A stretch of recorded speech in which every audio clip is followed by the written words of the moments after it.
Hello everybody, my name is Lance Medeiros. How's everyone doing today? Great. Cool, thanks for showing up today. I know Saturday mornings are rough. So picture this, 1 year ago today, almost to the day, I was going through one of those breakups where it seemed like multiple years of my life was gone, and I was looking for a place to live. It seemed like the only things that were stable in my life were my awesome car and my job that I've had for a few years.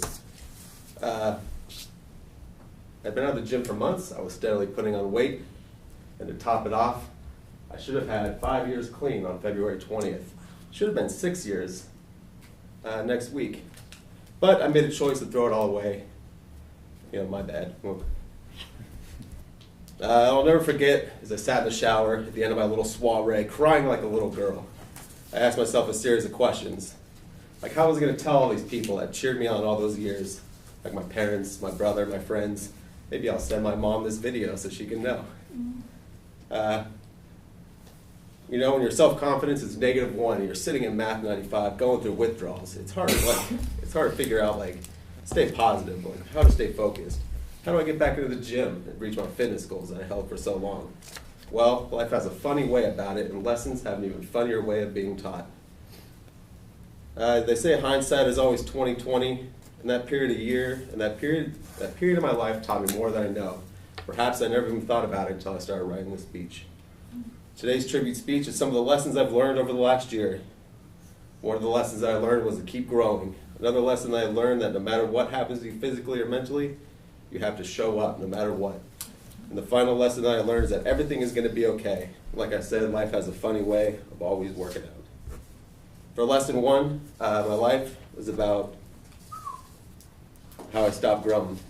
So it seemed like on paper at that time, like I was growing, like I was going to school full-time, working full-time, but like I wasn't really growing as a person. I'd stopped doing things that like I wanted to do. I was doing stuff more on other people's time. I wasn't investing time in myself. And since that time that that whole period happened, I've been doing things like taking naps. You know, I wanted a nitro RC car for years, like ever since I was a little kid. So I went out and bought one. I've been buying car parts.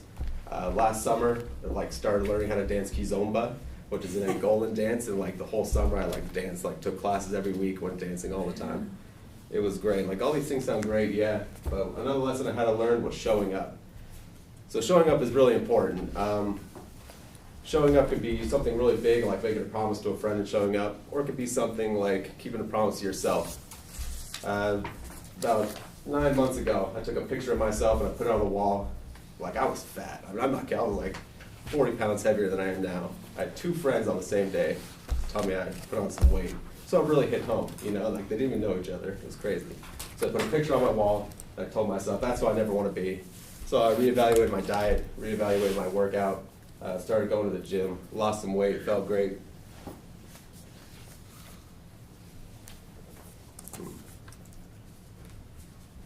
Kind of just jumped over there. Anyways, so things were going pretty good. I was learning how to show up. It applies to all facets of life. You know, I learned how to like show up to work on time. I learned how to show up to effective speaking on a Saturday morning when I have to give these long speeches, even when I don't want to. And most important, I learned how to just like be there. You know, be there for myself, be there for other people.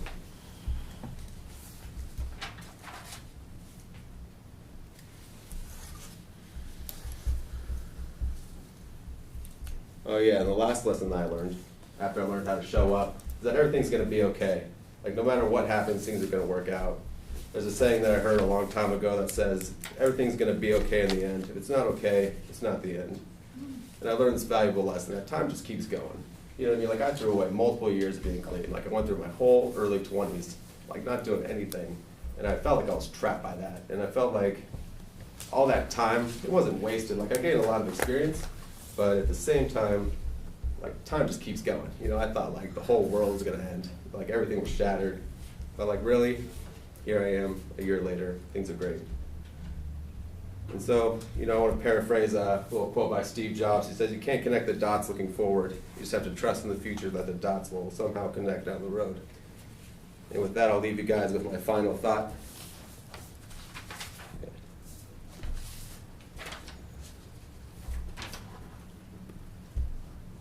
I can't help but reminisce that when I was a small child, about 8 years old, my parents had these little dumbbells. My dad taught me how to do curls. It was an innocent time in my life when I just first discovered the feeling of the pump. Little did I know that years down the road, I would grow an undying love for physical fitness, whether it be gym, cycling. I did kickboxing for a little bit. I did take a hiatus from physical fitness to pursue other extracurricular activities in my life. And there's a quote by Henry Rollins that I'm going to leave you guys with the final thought, and it reads, "The iron never lies to you. You can walk outside and listen to all kinds of talk. You can get told you're a god or a total bastard. The iron will always kick you the real deal. The iron is a great reference point, the all-knowing perspective giver. Always there like a beacon in the pitch black. I have found the iron to be my greatest friend. It never freaks out on me and never runs. Friends may come and go, but 200 pounds will always be 200 pounds." That's it.